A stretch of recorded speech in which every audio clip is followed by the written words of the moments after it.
हाय बच्चों, क्या हाल चाल है। प्रीवियस वीडियो में हमने constant function, identity function, linear function और क्वाड्रेटिक फंक्शन को डिस्कस किया था। क्वाड्रेटिक फंक्शन यहां तक हम डिस्कस कर चुके हैं प्रीवियस वीडियो में, उसका लिंक मैं डिस्क्रिप्शन में डाल दूंगा, ठीक है। तो आप लोग देख लोगे तो यहां तक आप लोग को बहुत अच्छे से समझ में आ जाएगा कि क्या पढ़ाया गया है, ठीक है। अब देखो, ये है क्वाड्रेटिक फंक्शन, क्वाड्रेटिक इक्वेशन दिया हुआ है a does not equal to this। इसको जब कंप्लीटिंग स्क्वायर मेथड से प्रोसीड करते हैं तो यहां तक आया है, तो प्रीवियस वीडियो में बता दिया गया है। स्टैंडर्ड फॉर्म ये हो गया, जो x में क्वाड्रेटिक है, y में लीनियर है, और ये स्टैंडर्ड फॉर्म किसको रिप्रेजेंट कर रहा है? पैराबोला को। ये जो ग्राफ है क्वाड्रेटिक इक्वेशन या फंक्शन का, वो क्या बनेगा? पैराबोला बनेगा, जो हम डिस्कस कर चुके हैं ये स्टैंडर्ड फॉर्म से कंपेयर करके, ठीक है। ऐसे ग्राफ बने थे। ग्राफ का फेस ऊपर की तरफ खुलेगा जब जो कोफिशिएंट ऑफ एक्स स्क्वायर होगा a, तो ग्राफ ओपनिंग अपवर्ड, ग्राफ का वो ऊपर की तरफ खुलेगा अपवर्ड जब a ग्रेटर देन 0 होगा, एंड ग्राफ ओपनिंग डाउनवर्ड जब a लेस देन 0 होगा, ठीक है। a जब पॉजिटिव होगा तो ग्राफ का मुंह ऊपर की तरफ खुलेगा, जब a नेगेटिव होगा तो ग्राफ का मुंह नीचे की तरफ खुलेगा। ये भी बता दिया गया था कि जो फंक्शन है इसमें x की वैल्यू हम कुछ भी बिठा सकते हैं, इसका मतलब जो डोमेन हो गया वो क्या हो जाएगा? Real number. डोमेन क्या हो जाएगा? रियल नंबर, ठीक है। अब बात करते हैं ये पैराबोला की वर्टेक्स की।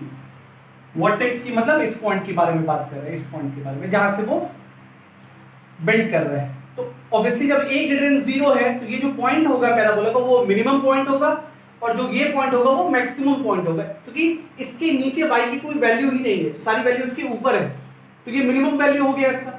इस केस में इसके ऊपर कोई वैल्यू नहीं है y की, सारी वैल्यू इसके नीचे है, तो ये मैक्सिमम वैल्यू हो जाएगा। यानी जब a पॉजिटिव होगा तो जो वर्टेक्स का y कोऑर्डिनेट होगा वो मिनिमम वैल्यू देगा, और जब a लेस देन 0 है तो वर्टेक्स का y कोऑर्डिनेट पॉजिटिव वैल्यू देगा, वर्टेक्स का y कोऑर्डिनेट मैक्सिमम वैल्यू देगा। सॉरी, अब देखो, जब ये पैराबोला होता है स्टैंडर्ड पैराबोला, तो इसका वर्टेक्स क्या होता है आपको पता है? x 0 y 0, मतलब ओरिजिन होता है इस पैराबोला का वर्टेक्स। तो x की जगह क्या है? x प्लस b बाई 2 है।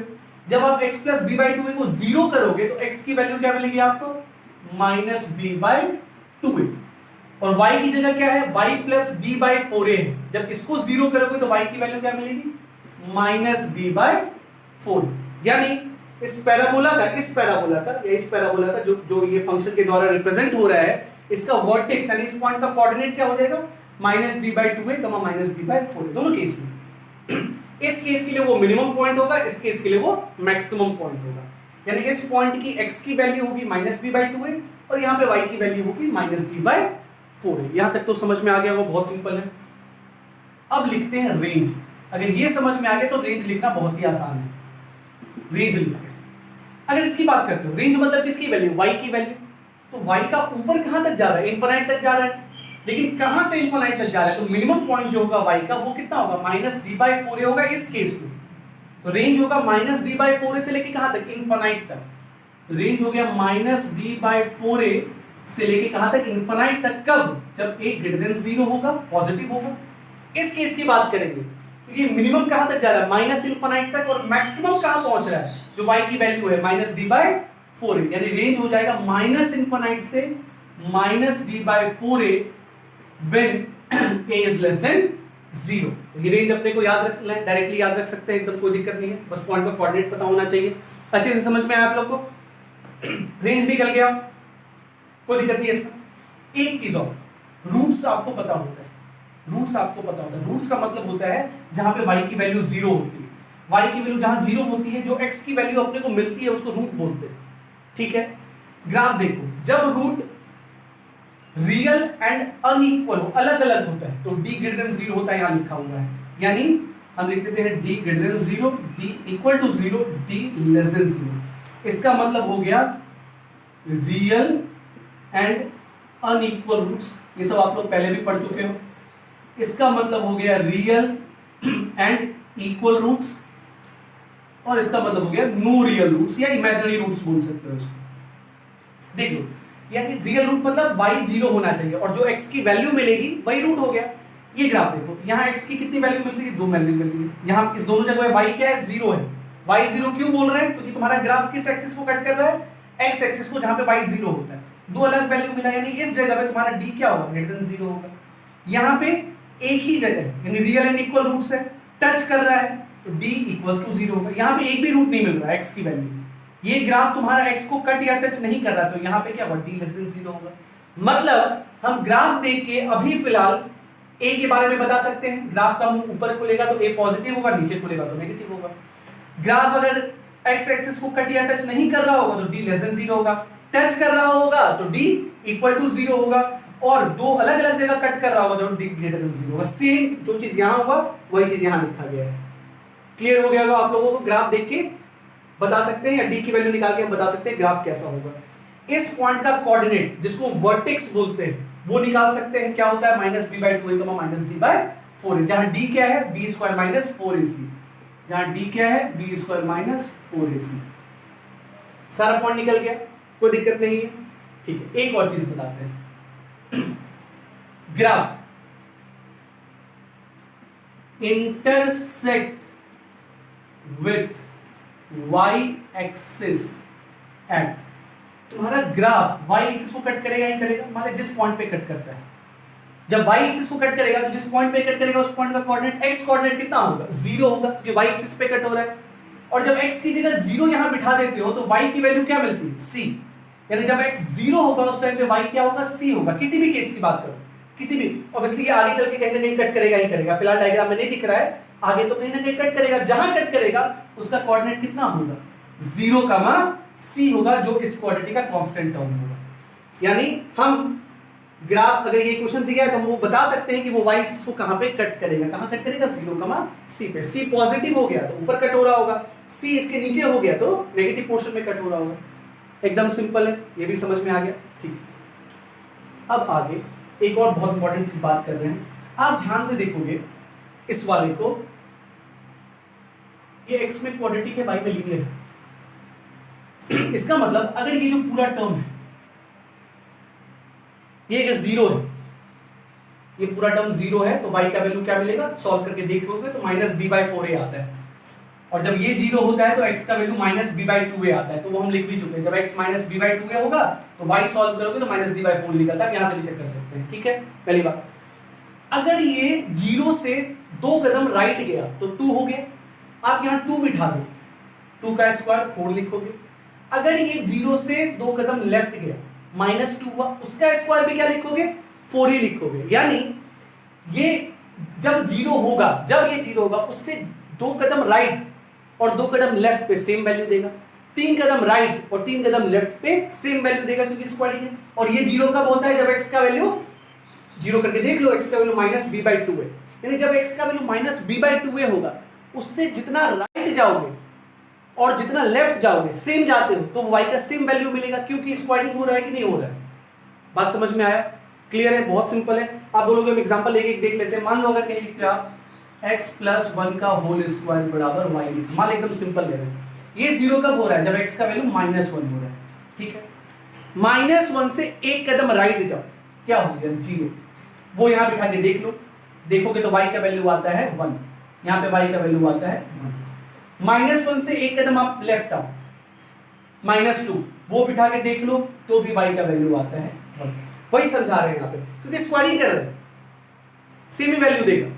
तो मतलब जो दो वैल्यू है, -1 से इधर और इधर, जितना इधर जाएंगे इतना इधर जाएंगे, y सेम ही वैल्यू देगा।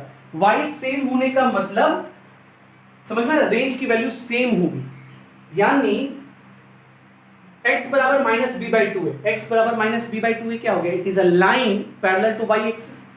एग्जांपल के तौर पे ये समझो, ये वर्टेक्स है, मतलब हमने सेम ले लिया है, जरूरी नहीं सेम हो, आगे पीछे भी हो सकता है। कोई भी एक ग्राफ ले लो, कोई भी तीनों में से, फिलहाल तो तीनों का सेम ही दिखा रहे हैं इसलिए चलेगा, नहीं तो तुम कोई भी एक ले लेते, मान लो यहाँ तीनों सेम है। x की वैल्यू ये -b/2 है यहाँ पे, यानी जो लाइन है, ये जो लाइन देख रहे हो डॉटेड, ये x बराबर क्या है, -b/2 है। ये जो लाइन है x बराबर क्या है, -b/2 है। ध्यान दोगे इस लाइन के इधर जैसा ग्राफ है, इस लाइन के इधर सेम वैसा ही ग्राफ बन रहा है कि नहीं बन रहा है, क्यों, क्योंकि जो y का वैल्यू इधर देगा वही y का वैल्यू इधर देगा। इस ग्राफ में भी देखो, इस लाइन के इधर जो ग्राफ बन रहा है सेम वैसा, यानी हमको लाइन के एक तरफ का ग्राफ पता है, दूसरी तरफ का आराम से बना सकते हैं, सेम ही आएगा। सेम यही केस में है कि नहीं, यानी हम यहां बोल सकते हैं पॉइंट में ग्राफ या parabola is symmetrical about x equals to minus b by 2a। Graph is symmetrical about x equals to minus b by 2a। बात समझ में आया?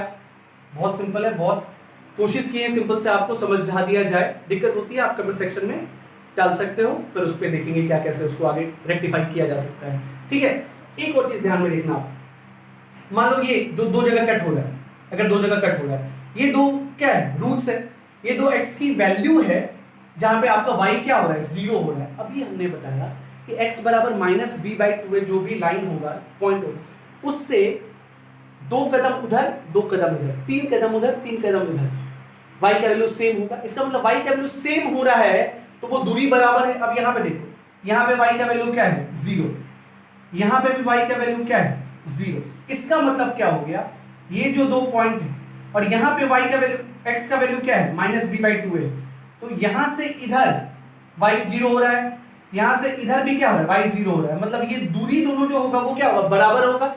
इसका मतलब ये जो दो रूट है, जो दो रूट निकला है, उसका जो मिड पॉइंट होगा, जो दो रूट है मतलब 2x की जो वैल्यू निकली, उसका जो मिड पॉइंट होगा वही x बराबर क्या होगा, माइनस बी बाई 2a होगा कि नहीं होगा, क्योंकि माइनस बी बाई 2a से इधर और इधर सेम डिस्टेंस पे y का वैल्यू सेम होगा। और देखो यहां भी y 0 आ रहा है, यहां भी y 0 आ रहा है। इसका मतलब ये पॉइंट इस दोनों से बराबर दूरी पे है, मतलब ये पॉइंट इस दोनों का मिड पॉइंट है। और यहां पे, यहां मतलब ये पूरे लाइन पे, ये पूरे लाइन पे x की वैल्यू कितनी है, माइनस बी बाई 2 है, और ये इस दोनों का क्या है, मिड पॉइंट है। ये दोनों क्या है, ये दोनों roots of the quadratic equation है। इसका मतलब क्या हुआ, अगर आपको इस क्वाड्रेटिक का रूट पता है, इस क्वाड्रेटिक का रूट आपको पता है, इसका मतलब आप ये जो पॉइंट है x कोऑर्डिनेट, वर्टेक्स का जो x कोऑर्डिनेट है, वो इस दोनों पॉइंट का क्या होगा, मिड पॉइंट होगा। बात समझ में आया कि नहीं आया? यानी हम एक और पॉइंट इसमें ऐड कर सकते हैं, x coordinate of vertex is mid point of roots of quadratic equation। x coordinate of vertex is midpoint of roots of quadratic equation। बात समझे, अच्छे समझ में आ गया होगा। इन्हें आपको रूट्स पता है, आप उसका मिड पॉइंट निकाल के बता सकते हो x की वैल्यू क्या है, और x का वैल्यू यहां पुट करोगे तो वो किसका वैल्यू दे देगा, y का वैल्यू, और वो y का वैल्यू क्या होगा, माइनस b बाई 4a होगा। ऐसे भी आप निकाल सकते हैं। बात समझ में आया? बहुत अच्छी बात है। दिक्कत होती है आप कमेंट सेक्शन में जो भी बात है आप लिख सकते हैं अच्छे से, उस पर हम लोग ध्यान देंगे। ठीक है, ऐसे ही जुड़े रहिए, बने रहिए, आगे और भी ग्राफ डिस्कस करेंगे। कोई भी दिक्कत होती है आप बात कर सकते हैं। ठीक है, पढ़िए खूब मन लगा के, क्योंकि आपका एक्सक्यूज कोई नहीं सुनेगा, कोई भी नहीं सुनेगा कि समय नहीं था, दिक्कत था, ये था। जेन्युइन एक्सक्यूज जो होता है वो भी कोई नहीं सुनते। आधा तो लोग बहाना बनाते हैं। आप कहीं इंटरव्यू में जाइएगा, बोलेंगे हमारा तबियत खराब है इसलिए रिजल्ट खराब आया, कोई नहीं पूछने वाला है कुछ भी। इसलिए टाइम है, अभी तो बहुत टाइम मिला है, आपकी मर्जी, आप एक्सक्यूज दो या पढ़ाई कर लो। जितना पढ़ोगे, जितना प्रॉब्लम बनाओगे, जितना प्रॉब्लम डिस्कस करोगे उतना अच्छा है। थ्योरी तो बहुत अच्छा लगता है पढ़ने में, समझ में भी आता है, लेकिन जब बात आती है प्रॉब्लम पे, तब आदमियों का हाथ थरथराता है। क्या करे यार, ये तो पता ही नहीं चल रहा। कैसे पता चलेगा भाई, आपने प्रॉब्लम करी नहीं है। खूब प्रॉब्लम बनाओ, खुद से बनाओ। सॉल्यूशन तो एकदम लास्ट में देखो, जब दिमाग खराब हो जाए, सवाल नहीं बन रहा है, तब जाके सॉल्यूशन देखा करो, नहीं तो पूरा लगे रहो कैसे क्या है नहीं है। तो जितना प्रैक्टिस करोगे उतना कम दिक्कत होगा। बात समझे? ठीक है, तो खूब लगी, कोई भी बात होती है आप कमेंट सेक्शन में डालिए, फिर उस पर बात की जाएगी। ठीक है, थैंक यू सो मच।